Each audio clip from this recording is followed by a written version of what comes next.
There was a time in Britain when the hum of diesel engines and the clatter of coffee cups at transport cafes told the real story of the road. No apps, no sat-navs, no smartphones chirping updates, just men in steel-cabbed beasts hammering down the M1 with a flask of tea and a taco chart in the glove box. This was the 1980s, a decade where lorry drivers didn't just make deliveries, they owned the highway. The road wasn't a commute, it was a way of life. Back then, motorways weren't clogged with lease cars and delivery vans darting between lanes. They were ruled by names like Scania, Leyland, ERF, Volvo F-Series and Foden. Each cab more than just a vehicle. It was home, it was identity. You'd see drivers waving at each other from opposite lanes, flashing lights to say thanks, and stopping at the same greasy spoon every Tuesday at 5 a.m. sharp. There was rhythm to it all, a culture, a code. Before the days of logistics firms tracking every tire rotation from an office, drivers had freedom, and with it came trust. You were handed a load, a destination, and maybe a few notes on a clipboard. The rest, down to you. Some jobs took all night, others stretched across days, but that was the magic of it. No one breathing down your neck every mile. Just you, your lorry, the hum of the wheels, and the road stretching out ahead like a ribbon through Britain's backbone. Truck stops were more than pit stops. They were social hubs. Places like the Blue Boar, the Red Lion, Watford Gap, and the iconic cafes dotting the A1. They weren't chains, they were communities. You'd walk into a wall of bacon grease, smoke, and proper working blokes trading stories, plates stacked with chips and sausages, mugs of tea brewed strong enough to wake the dead, and walls plastered with pin-ups and haulage posters. You didn't just stop to eat, you caught up with mates, shared road tips, maybe even met your next job lead. There were unspoken rules too. You helped out when someone was broken down. You warned of speed traps or accidents over the CB radio, and God help you if you didn't return away from a fellow haulier, especially if he was behind the wheel of an ERF or a Volvo F88. Respect mattered, so did the badge on your grille. Every brand had its own following, its own loyalists, and more often than not, its own driver quirks. Scanias were the posh ones, Leylands were stubborn but dependable, DAFs had flair, and Fodens had soul. Even the CB radio was its own world. Before smartphones made everyone silent and distant, CB chatter was alive with banter, warnings, and weather reports. It was a lifeline, a laugh, and a low-budget entertainment system all in one. If you were a driver and didn't know your radio etiquette, you were either new or in for a roasting. But here's the part that really hits. There was pride in being a lorry driver, not just because of the pay or the truck, but because it meant something. You were keeping the country running. You were the unseen hand behind every full shelf, every fuel pump, every brick delivery. And even if the world didn't always clap for you, your mates at the next cafe did. You knew who was pulling 44 tons overnight. You knew who'd done a run to Dover and back in time for chips. That mattered. That was status. Uniforms weren't polished and branded. They were your best flannel shirt, a wax jacket, and boots that had seen every corner of the country. You could spot a real driver by the way he held a mug, how he parked his rig without breaking a sweat, or how he adjusted the mirrors without ever turning his head.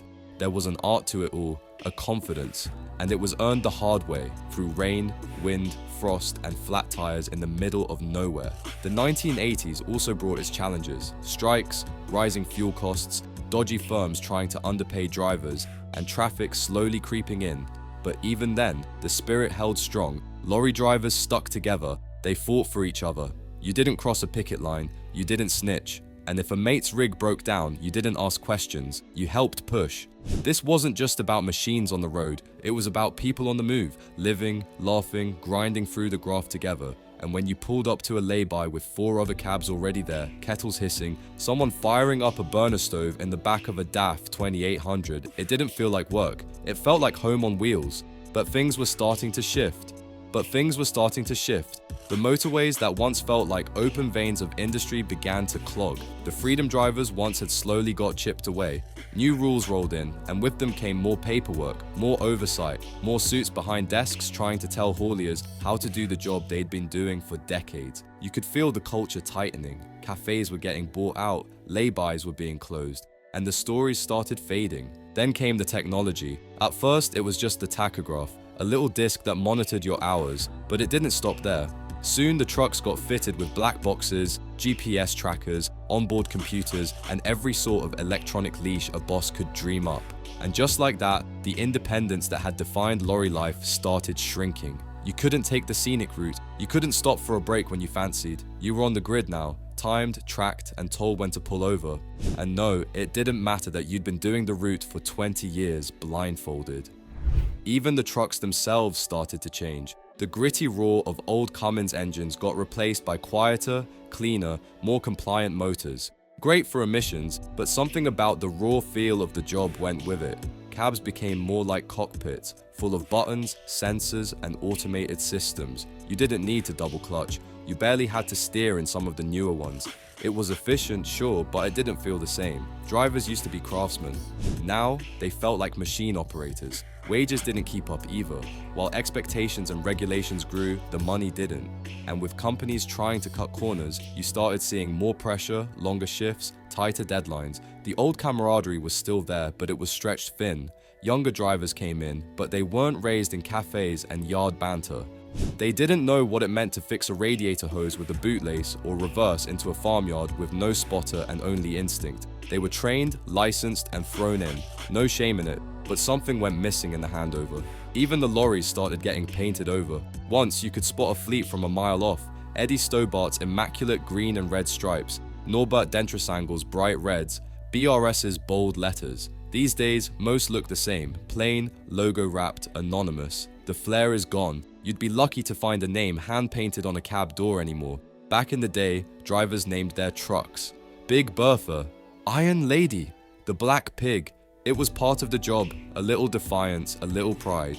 Now the rigs come with a barcode and a fleet ID number. Then there's the roads themselves. The A roads that once linked town to town are now lined with retail parks, speed cameras, and angry commuters. Roundabouts got tighter, restrictions tougher. Low bridges became a nightmare, and town councils threw up weight limits quicker than you could plan your route. The roads just weren't made for modern freight, but the drivers had to make do, often without thanks. And through all this, something else started vanishing. The romance of the road. That sense that you were part of a moving lifeline, that you knew every mile marker, every rough patch of tarmac, every lay-by with the best sunrise. It faded. You used to roll through a village and kids would wave. Now they just stare at phones. Used to be you'd stop for directions and end up chatting to a farmer about axle loads. Now everyone's too busy, too guarded, too disconnected. The soul of the old roads is still out there, behind a curtain in a sleeper cab, in the worn leather of a driving seat, in the corner booth of a near-forgotten truck stop where the waitress still remembers how you take your tea. So when we talk about the lost road culture of 1980s Britain, it's not just about nostalgia. It's about recognizing a time when trucking was more than freight. It was identity. It was a brotherhood. It was grit, diesel, and dignity rolled into one. And for those who lived it, even once, it'll never truly be gone.